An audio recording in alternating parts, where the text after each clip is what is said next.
দেখেন এখনো অপরাধীকে শনাক্ত করা হয় নাই। শুনতেছি এ নাকি পাশের দেশে চলে গিয়েছে। আমার কথা হচ্ছে এ পাশের দেশে চলে যায়, বিজিবি কোথায় ছিল? আমার অকর্ম অযোগ্য অপদার্থ স্বরাষ্ট্র উপদেষ্টা বলেছে তাকে ধরাই দিতে পারলে 50 লক্ষ টাকা পুরস্কার দেওয়া হবে। তো আমরা জনগণ যদি অপরাধী ধরে নেই, তাহলে আইন শৃঙ্খলা বাহিনীর কামটা কি? এই দেশের DGFI, NSI, DB, CID, police, RAB, সীমান্তের পাহারাদার, বিজিবি, এদের কাজটা তাহলে কি? অপরাধী প্রকাশ্যে খুন করে কিভাবে চলে গেল? এই জন্য এই বাহিনীগুলো, এনএসআই, ডিবি, গোয়েন্দা সংস্থা, ডিজিএফআই, সিআইডি, পুলিশ, র্যাব, বিজিবির প্রধানদেরকে ডেকে এনে অবশ্যই তাদেরকে জিজ্ঞাসাবাদ করা দরকার। এরা কেমনে চলে যায়? আর পাশের দেশ, আমি এই ভারতের দাদা বাবুদের ব্যাপারে বলি, তোমরা বড় মজা নিতেছো। আমাদের দেশে আগুন লাগাবার অপরাধীদেরকে গডফাদারদেরকেও আশ্রয় দাও, অপরাধীদেরকেও আশ্রয় দাও। মজা বুঝবা কিছুদিন পরে এরা তোমাদের দেশকেও কিছুদিন পরে অশান্ত করে তুলবে। এনএসআই, ডিবি, গোয়েন্দা সংস্থা, এরা কি কোনো বুঝে না কুড়ি টাকা করছি? এই ওসমান হাদির বক্তব্য শুনেন, তার অ্যাক্টিভিটিস গুলো দেখেন, তার প্রতিটা কথা দেশের পক্ষে আর ভারতীয় আগ্রাসনের বিপক্ষে। তাকে যারা গুলি করেছে তারা আর কেউ নয়, তারা ভারতীয় এজেন্ট এবং ভারতের 5টা গোলাম, ভারতীয় দাবেদার, ভারতীয় আগ্রাসন আধিপত্যবাদ যারা এদেশে প্রতিষ্ঠা করতে চায়, এদের সম্মিলিত পরিকল্পনার অংশ ছিল এইটা। আর ওরা গুলি করে মনে করতেছে যে সব ঠান্ডা করে দিবে। ব্যাককলের দল, গুলি, বুলেট, এগুলোর ভয় কারে দেখাও? আমরা তো সেই জাতি, আমরা গুলি আর বুলেটের সামনে সিনা টান করে দাঁড়িয়ে থেকে ইনসাফের ঝান্ডা হাতে নিয়ে সামনে অগ্রসর হয়েছে, আমাদেরকে কেউ থামাতে পারে নাই।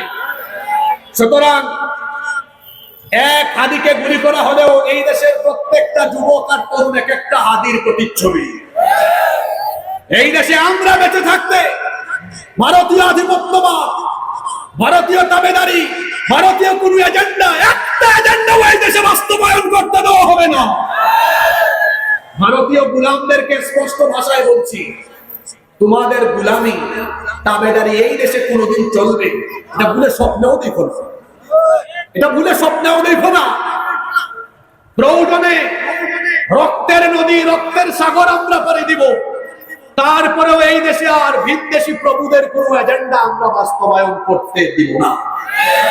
গত 5টা দিন হাদির জন্য আমার হৃদয় কেঁদেছে, মন কেঁদেছে, চোখের থেকে পানিও বের হয়েছে। প্রতিটা মাহফিলে, প্রতিদিন, প্রতিটা নামাজের পর আমি তার জন্য দোয়া করেছি। মনে হয়েছে সেজন্য আমার ভাই, আসলেই তো ভাই, এক দেশে আমরা যারা বাস করি, দেশকে আমরা যারা ভালোবাসি, সবাই আমাদের ভাই, ঠিক না বেঠিক?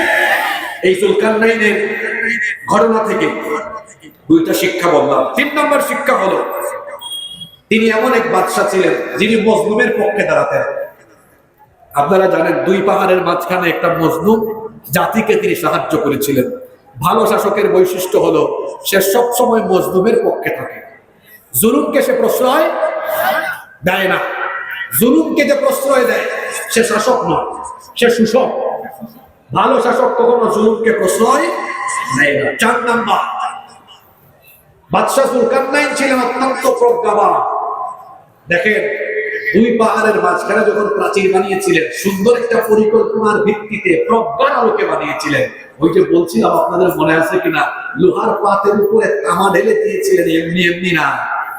আমি বলেছিলাম যে আজকের বিজ্ঞানও বলে এটা অক্সিডেশন পদ্ধতিতে বাতাসের সাথে যখন থাকে, অক্সিডেশন পদ্ধতিতে তখন সবুজ একটা লেয়ার, প্রোটেক্টিভ লেয়ার হয়, যার কারণে এটা সবুজের সাথে কি হয়েছে, মিশে গিয়েছে। তিনি শুধু লোহা দিয়ে বানান নাই, বানাই এটা জং ধরতো, দুর্বল হয়ে যেত, এটা যেন শক্তিশালী হয়, এজন্য প্ল্যান ওয়াইজ প্রাজ্ঞতার সাথে এই কাজটা তিনি করেছেন।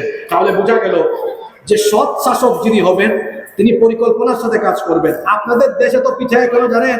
আপনাদের দেশে পরিকল্পনার সাথে কাজ করা হয় না। দেখেন না রাস্তাঘাট আপনাদের আধা ইঞ্চি 1 ইঞ্চি ঢালাই মানে লেপে, এটা 6 মাস পরে চলে যায়। আমরা যে দেশের বাইরে সফর করি, কি কার্পেটিং, গাড়ি চললে বোঝাও যায় না।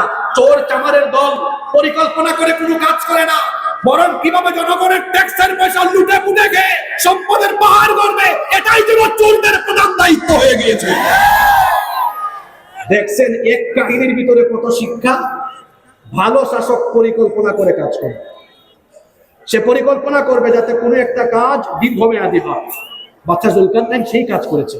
নাম্বার 5 নাম্বার, তিনি যত কাজই করতেন সকল কাজের আগে ভরসা করতেন কার উপরে, এবং সব কাজ শেষ করার পরে এই কাজের ক্রেডিট দিয়ে দিতেন কাকে? আল্লাহকে।